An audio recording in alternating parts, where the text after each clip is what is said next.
won, but Roxas were able to pull the same, like, disengage, re-engage with the Centaur using his wand on cooldown and stuff. Oh, here it comes though, with Bone 7 turns on his BKB, his newly found BKB, 10-second BKB used to just force him out of the pit. They can't actually kill him while his BKB is on and he blinks away. Well, does mean that his BKB is on cooldown if they want to try again, but do you really want to try to go for Roche again now that, wow, you don't see that often. Sorry, I got totally sidetracked by your Vlad's pickup on the Race King.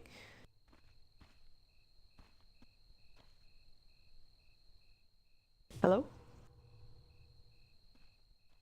Everything failed. Sorry. Yeah, I mean, the fact that they were able to stuff the Roche, I think, is probably good, but that's finally... When Roxas are finally able to actually take advantage of the Ancient stack, that's when you start seeing like a lot of catch-up effects, which are desperately needed when you talk about an 0-7-0 tied with drums and brown boots. Yeah. It's just a bit sad. 0-7-0. You know, even I was doing better in the Tidehunter game that I played that got famous. He had a tough lane, man. Although I'm sure you did too. Yeah, and I was under more social pressure than he is, so... I think so. But, I mean, so far, Solo is highest on net worth. So there is definitely still a chance for Roxas to come back into this game. They just have to play it so carefully. And they have to really bait C9 out often. They have to make them make mistakes, basically. Get them out of position, because that's it. Like, Roxas is a team that can really profit from just one hero for a split second, beat out of position, bam, they can pounce him, kill him. Yeah, and that's what they have been doing. They have been managing to up, but here's the blink. The flip side is C9 can do that too. Yep, they can definitely do that too. Maybe even a little bit better. Radiant's top tower is under attack. But this is a tier 2. There's only one tier 2 left after this one on the side of Roxas. But so far Roxas themselves have only taken down one tower. This is the second that Solo just takes, and he doesn't get the last hit from it, so that's a bit of a misplay from him, but so far logical proceedings for C9 would be take out this tower, go for the tier 2 mid rather, and go for Roshan, who is still standing, and then go for high ground. They've got the power to do it. They have the initiation power to do it as well, and they've got the pushing coming out from them a little bit as well. It's not that strong pushing, but it's decent enough.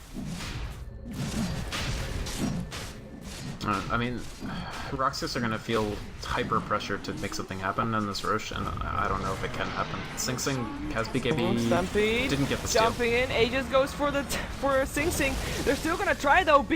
Ravage stolen again. Pylai dive, big plays for him, Yol graving himself again. In the meantime, Aegis does get burned, but Solo trying to do what he can. His damage is quite decent. He gets the Wraith King for the second time. Yol still alive somehow. There he goes. Sing Sing saving a last hit for him. Tries to go for more, doesn't get it. That lightning jump though, still got Mirana a kill there. Shadow Demon goes down. Seedoy still alive, goes down, or at least gets a kill rather on Mirana, and it's actually Roxas that is turning this around. Ravage stolen or not, Bone 7 as well as Pylai are the only two ones left alive, and Bone 7, he's gonna be able to teleport out because there's nothing that can interrupt him from that. At least not within vision. Not very nicely done. What a nice play for Roxas, so coordinated. Yeah, I'm a bit baffled because I really thought that Cloud9 was gonna win that fight, and you kind of might have heard that from my casting as well. Was it literally just the 60% reduction from Anchor Smash? This is my question. Because it seems like the math should not work out to Rox winning that fight, right? Like, especially with Stolen Ravage, like how do they not lose? How did they win that fight? I mean, they killed the Wraith King, which was nice. What are you doing? And there goes Luna. Okay, that's misposition. We talked about that. Can't have that happen. I think it might just be constant anchor smashing on Mirana, who has not that much damage to speak of in the first place, and on TA as well, who hasn't built for damage. He's built for survivability mostly so far.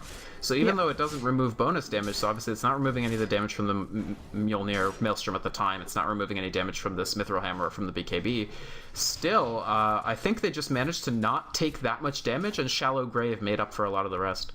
Can you check if the stream is up again?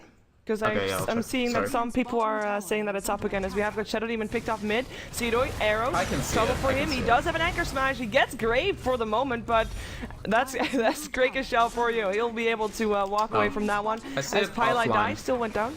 Sorry?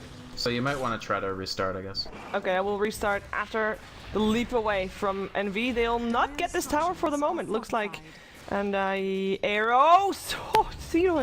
So close. Center, stomp forward, gets two. The kill is there as well with the gush from Seedoy. Roxcase looking for Bone 7. Bone 7 has got a blink in 2 seconds. 1, 2. No! Interrupted. Still, no Firefly for him either. He gets boxed in. He'll go down as well. Seedoy with a double kill. Roxcase win another fight, and I'm gonna restart the stream right now. Dire's middle tower is under attack. 1. Shiver, do you see this? Dire's middle tower has been denied. This poor And he's bird. 23 health. Look at him sadly running. Poor guy. I will also say that the stream should be up Radiant's to. middle tower is under attack. Meantime, Roxcase is turning this game around completely. Radiant's middle tower has fallen. Oh, this is I would say this is impressive, and this is maybe Tidehunter making a giant comeback, because if that anchor smash is indeed their winning factor in this game, that's huge. That just is huge. So Yeah. I mean, the fact is they didn't have to use the Ravage to trade fairly decently there. I think they lost the tier 2, but it was fine otherwise. Yeah, Tide is making a comeback. He's got a Staff of Wizardry too, so I guess Force Staff? for the Tide, maybe. He doesn't really need that. What Like, else? Necro? so far it is Cloud9 initiating, and otherwise he'll have Stampede, so it's not necessary per se. So but Necro it's nice to then? have. I don't know. Maybe. Well, you can force step yourself away from a lasso if you think it's gonna go Yeah, for exactly. you. As we have a full smoke up for Cloud9. You can get I say lassoed as full, but- Tide. Tide doesn't mind being lassoed. They won't. No, they he won't use it gets on Tide Kraken that much Shelled anymore. anyway if you're lucky. Big Moonlight fight. Shadow. They go for solo, look for target, find it, but the disruption is still there. Dragging it forward, AY is in the front lines, and oh my god, Luna and Mule just went down so fast. Anchor Smash not there in time apparently, as we have got BCZ stunned, and his Blade Mail is not saving his life right now. That's 3 dead for 0. Rock's Kiss, after having such success, not having it anymore, and I think this is high ground for Cloud9. Yeah, it was an amazing fight from Cloud9, but especially the single-minded focus to taking out Solo, the critical damage dealer. Once Solo is down, there's not even a point to using Ravage. And he doesn't have there goes buyback, Shadow he's Demon. completely no buyback. So yeah, that's Cloud9 actually. Well, this is probably the tying up the series, right? Has fallen. Yep, I think so. Bottom tower And is that, under attack. I don't think Rox will GG, but I do think it'll be almost impossible to win from here. Dire's middle barracks has fallen. Desolator coming out for Sing Sing, so he does now have some extra damage, so that Anchor Smash is not as effective Radiant's anymore. top tower is I do under want to say, I mean, that definitely offers potential for the Tidehunter. Is the stream yet, like, was it 2 minutes ago since I turned on the Dire's stream? bottom tower has fallen. Radiant's top tower Can't count. is under attack.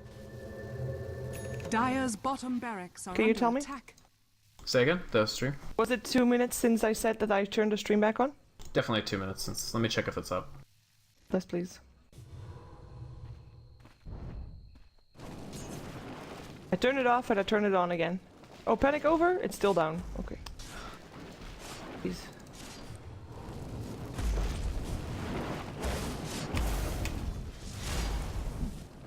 Don't like that Twitch does that like at prime time basically. It makes no sense. Scheduled maintenance my ass. Anyways, up now. No. Yes. No. No sound. What?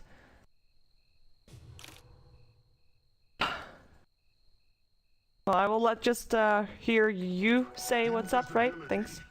If to me, I'm seeing an ad, so I think that means it's working. No, I still see it offline, but maybe other people are seeing it, Dire's top tower but is probably under not. attack. No, bird on the cliff, as someone says. So that's it. Someone says bird on the cliff. Bird is on the cliff, that's true. I'm glad it's still there. It's down. I'll reset it again. Screw that. Maybe change in ingest servers. Always helpful. Sorry, people in Dota TV. Blame Twitch. Started it again for the second time. on the right At channel. any rate, yeah, Roxas are just gonna constantly smoke and try to find like 1 or 2 kills, and I mean it's definitely an enormous uphill climb at this point with the item deficit, but they can't afford to be initiated on again like they have been, so they have to be the initiators basically. Yeah. They have to be the one to get their fight and get their fight properly done. +1 to what Nahaz is saying. Roxkiss is moving towards where AY is, but AY is blinking and teleporting out. It's like they knew. What a play. What a play. But from both AY and from Roxkiss, because they obviously were aware that someone was down there. Moonlight Shadow. Everybody of Roxkiss is backing off though. I mean, that Moonlight Shadow will be over by the time that they reach Roxkiss. We're still trying to find someone in the jungle, so this could be a good, like, the fact that they're looking for someone could be offering them Sanctuary, Sing Sing, Godlike Disruption. That will set things up to maybe go on Sing Sing. On the side, we have got Bone Savin grabbing Solo, who's taking a ton of damage, but will get graved as well. Cedoid goes for the Ravage right before he drops, but Barley Die steals it again! Oh, gets to get Ravage out again. 3 dead, 4 dead. That's Godlike down as well. Now the GG gets cold. Godlike just delay of execution right there, but that is going to be the GG. That was the 3rd or 4th Radiant Ravage that he stole. Pylai mother freaking die, man. Oh yes. And again, Rox picked the tide into the Rubik. It's not like they didn't see the Rubik before. They were like, yeah, we can handle it. Nope. Turns out you can't. Nope. Ties up the series though, as you said. We're gonna see Cloud9 and Roxkiss again, and to be honest, like, this is very enjoyable. Both teams are trying out